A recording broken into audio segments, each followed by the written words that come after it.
Okay, my hands are freezing. Um, right, this is just like a quick little video on the BBR kit. Not BBR, sorry, it's a Moto 69. Anyway, so to pull this bike apart and get the engine out, you have to take apart this front brace right here. You've got a bolt here, here, two up here. You have to take out the stator.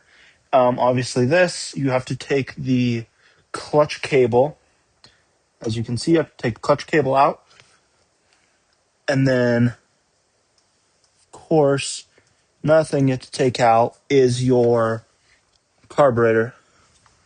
You have to take your exhaust out, your gas tank, carb, filter, basically everything, right? To get you to this point where your engine's out. See, bought a Moto 69 kit, big bore kit. This is it. First things first, if you buy this kit, you're going to have a couple issues, right? For one, this hole's going to be too small. You're going to have to drill it out. Two, you have a timing chain thingy here. You're going to have to use a deburring bit, a big one, and open that up a lot and then put a different screw in, or put a screw with a lock nut washer in there.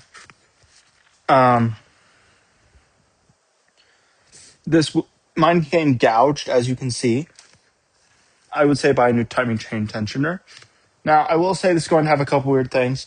For one, this chain perch, or this spring perch up here, and this guide is going to be different in terms of height. This one has a shorter guide and a taller spring perch. This one has a taller guide and a shorter spring perch to make it more even, I guess.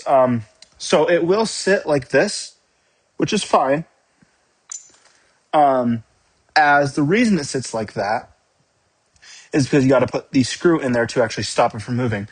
Now, when you're doing this, you do want to check your side-to-side play. Mind you, there is a piston there, but you want to basically be able to like grab the rod and check and see if there's any side-to-side play. Mine does not have any at all. When you're removing your clutch cable, you got to give yourself some slack, and then you pull it through this slot. I was able to pull mine out of the bike with the shifter and the kickstart on it still. I will say put a zip tie on your chain. It's easier to move around and stuff. If you're just looking at a big bore kit and you want to buy one, I do not recommend buying this Motorsport one. Buy the BBR one. They are higher quality. I know it's $80 more, but it is worth it. This one's not going to last long. It's not going to be as reliable, and it's just more annoying. Okay? So buy yourself the BBR one. Do yourself a favor. Help yourself out there. This is for like an Xr100. So BBR does make a lot of stuff for pit bikes, for smaller pit bikes. So feel free to check them out. They make some pretty good stuff. You will have to pull your chain out, your actual real chain. Let me show you that real quick. So this is your chain here. So on one of your chains, you're going to look around right here. This is it for me, obviously. It's going to look a little different for you right here. There's basically a master link, which is this little guy. He was right.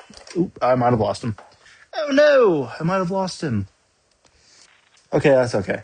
I do suggest replacing your spring or your chain if it looks anything like mine. Anyway, you got a master link right here. That does have to come out, and then you can hit that. If it's seized, you can hit that with a hammer a little bit. Like put a screwdriver or a flathead screwdriver in there, tap it a little bit, should pop the link out. And then you can grab your chain off. You will also, another thing is you will actually have to remove this physical piece. So you have two choices. Either one, you can put your bike on a stand, or you could have somebody hold it while you move this. I was able to do it on my own by propping my leg under it. I do not suggest it. It's really uncomfortable, and it hurts a little bit. You can do it, just not that you should.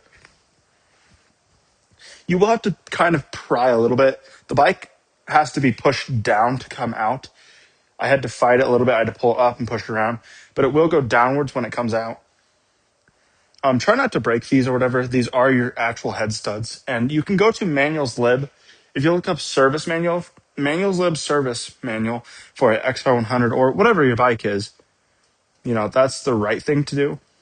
Because they've got a good manual and you can actually download it as a PDF and it gives you torque specs and all the actual values of everything. like your piston rings. It gives you your piston rings. It gives you a couple of other things, like the gap, the actual height the piston's supposed to be from this. So I just want to make this quick little video, just kind of like saying what I've gone through and what I suggest. I do not suggest this Moto 1988 one. I suggest going with the BBR.